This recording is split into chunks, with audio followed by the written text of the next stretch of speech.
The rise of apostasy. People are leaving Islam at unprecedented rates. The narrative of Islam being the fastest growing religion is no longer true. The Muslim community is now in damage control from this new threat. Dr. Bilal Phillips, in a recent Friday sermon, openly has warned the Muslim community that apostasy will come like a tsunami. And if we don't take constructive steps to deal with this, it is going to become an avalanche, a tsunami that is going to hit our community in such a way that we will have a very difficult time standing. It will knock us over. The tides are turning. In real life, I know many people who have left Islam, but the majority cannot come out publicly due to family pressure, social pressure, and community pressure. The number of ex-Muslims who are out is still a very small number. I personally know many individuals who admitted to me that they left Islam but cannot come out in the open. They cannot even tell their own brother or sister, they cannot tell their mom and dad, some of them can't even tell their wife.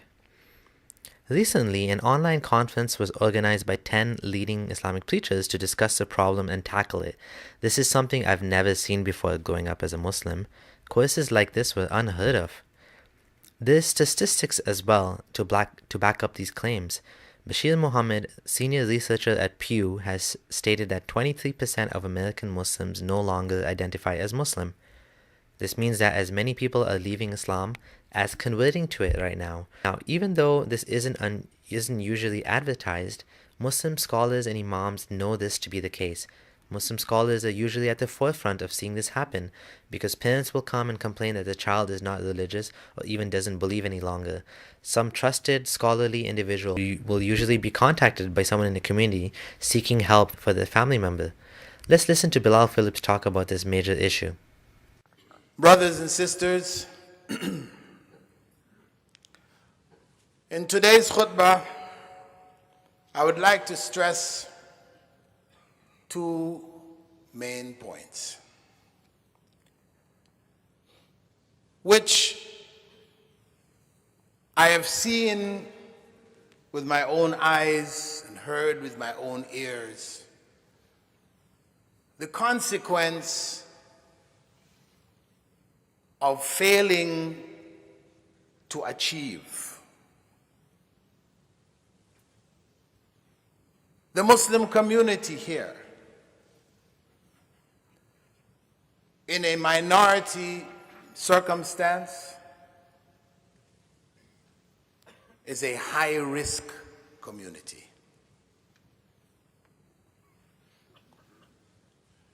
Back home in our countries, where people grow up practicing Islam as a culture, as tradition, everybody conforms because of the pressure of the community, the relatives, etc. It is rare that you would find back home a young man or a young woman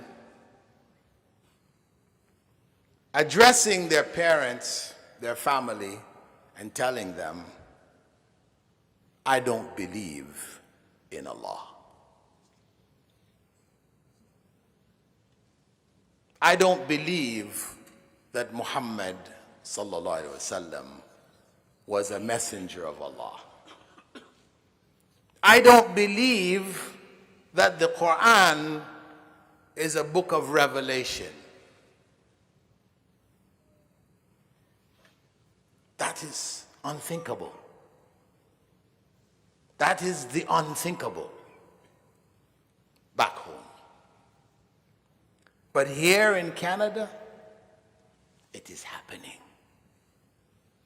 It is happening continuously. You may not find it coming from small children, young children. but it is happening at different stages of adulthood, early adulthood, teenage. It is happening. Because our young ones, our children are at risk. Their faith is being challenged in the society,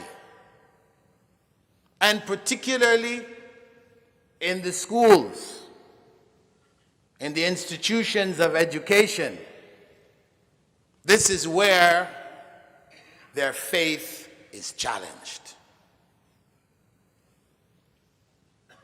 We cannot afford to be complacent. Back home, yes, we could be complacent, because the society is there as a safety net to catch those that may slip, doubt, etc., and help them back. But here, there is no safety net. There's a family, but the family is not enough. So basically, Islam can survive criticism and doubt when everyone around you is Muslim. The reality, though, is even in the heart of Muslim countries, people are quietly leaving Islam. While I was in Doha, Qatar, one sister called me from here, from a religious practicing family, Islamically active. She said, my son memorized the Quran at the age of 10. Alhamdulillah. He memorized the Quran at the age of 10. And he went for Umrah. We took him for Hajj. Praise, fast, everything. But at the age of 15, 5 years later, she's calling. She said he came home and told us that he doesn't believe in Allah.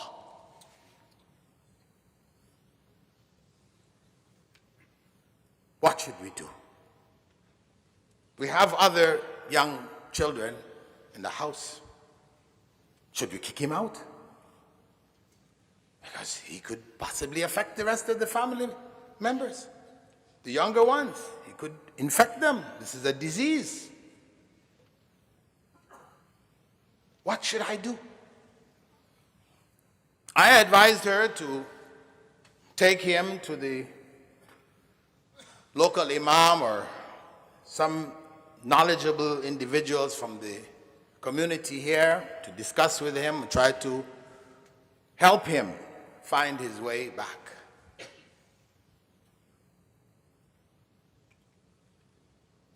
It's a tragic situation. Kicking out a 15-year-old because he left Islam? Wow. And a few days ago, I met with another young man from our community who completed his bachelor's degree in University of Toronto, doing his master's, science subjects, etc. And he reached the same point. He said, I don't believe in Allah. His family members brought him for me to talk to him. And I spoke with him. He didn't believe in Allah.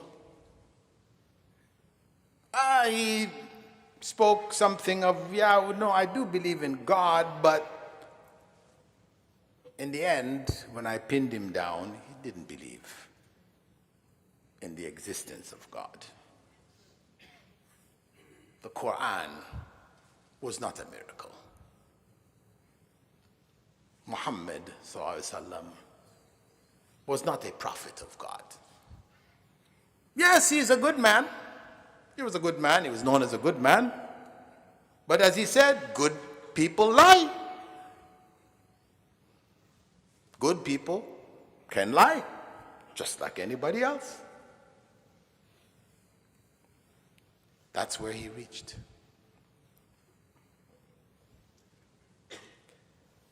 The issue is, this could happen to any of you.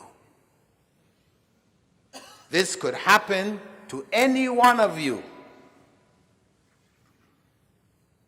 That brother who I spoke to a few days back, his family is a practicing Muslim family, active Islamically.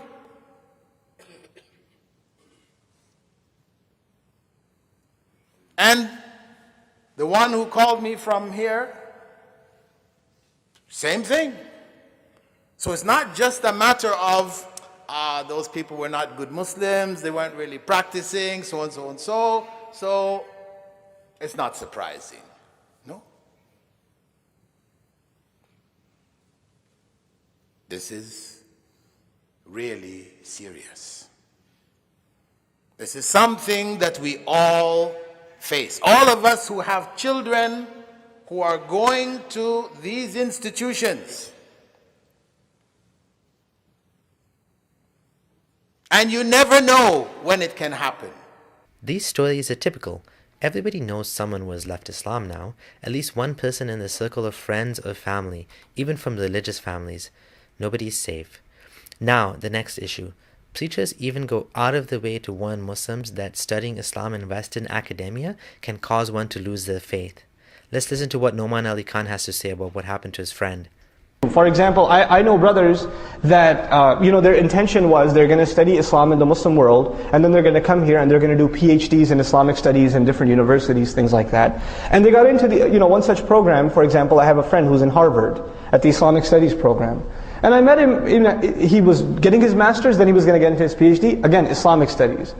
He's not even done with his master's. I went to Boston and I was hanging out with him, and what does he tell me? He says, man, after the 2 semesters, I lost my faith. And the only way I can actually continue my studies is that I stop thinking about it. Because if I think about it, I can't keep my iman anymore. It's gone. Yasir Qadhi talks about how he personally got shubhat, doubts, that he wasn't able to resolve studying Islam at Yale, doubts related to the history of Islam. I was one of the first people that doing a PhD from an Ivy League. Now I have 10 years in Medina. Still don't know anybody who's done something like this. I mean, and I'm being honest with you, you're all tulabul ilm and have studied Islamic sciences. Wallahi, I'll be honest with you. The shubuhat that I was exposed to at Yale, some of them I still don't have answers for. The reason why many of our ulama are so scared to go into these fields is because they are not qualified to answer every single shubha. So there's an element of truth, like you don't throw your son or daughter in the water when they don't know how to swim. When my teachers at Medina found out I'm going to Yale, they expressed their concerns to me. You're going to go there, they're going to do this, they're going to do that. Many of them. And of course, I realized this is the way forward for me personally. Alhamdulillah, one or two very forward-minded, very open-minded of my mentors, they appreciated this. They wanted me to go. Alhamdulillah. But honestly, it was not easy because I jumped into the deep end and I did Islamic studies and early Islamic studies. And when you do that type of stuff, your brain really is scrambled completely. And the type of talk you just heard me give, I would never have given it in the Medina phase. It's not going to come because what the Western education does is it historicizes, contextualizes. It forces you to rethink. Medina, Azhar, Malaysia, Islamabad will build a building for you. When you go to Harvard, Princeton, Yale, they will deconstruct the entire building, throw it all the way back down. It's going to be all blocks, back to Lego blocks. Then you have to figure out how am I going to reconstruct it myself. They're not even going to do it for you. Right? This is the reality of the Western education, that you are forced to think. And you realize that that building I inherited from Azhar or Medina is not a building that Allah revealed. It's a building that is constructed over centuries. Did you hear what he said? Constructed over several centuries.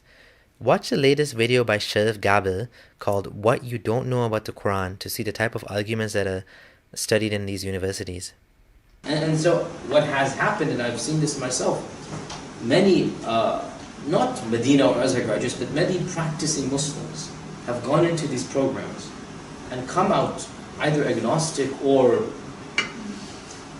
preaching a version of Islam that I find very unpalatable, if you understand what I'm saying.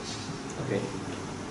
Why is it? They didn't go in wanting to become like this, but they felt they have enough tools to be able to deal with the shubuhat, and they didn't. Muslim scholars purposely avoid talking about controversy and doubtful incidents. No emphasis is placed on issues like how the Quran was not written until long after Muhammad's death, or how there were huge disagreements over who would rule next. A lot of the Arab tribes that were supposedly united under Muhammad apostatized at his death, and the later wars were fought to bring them back in line. The vast majority of Muslims are unaware of the holes in the religion. Not only that, even most Muslim scholars are unaware of these holes.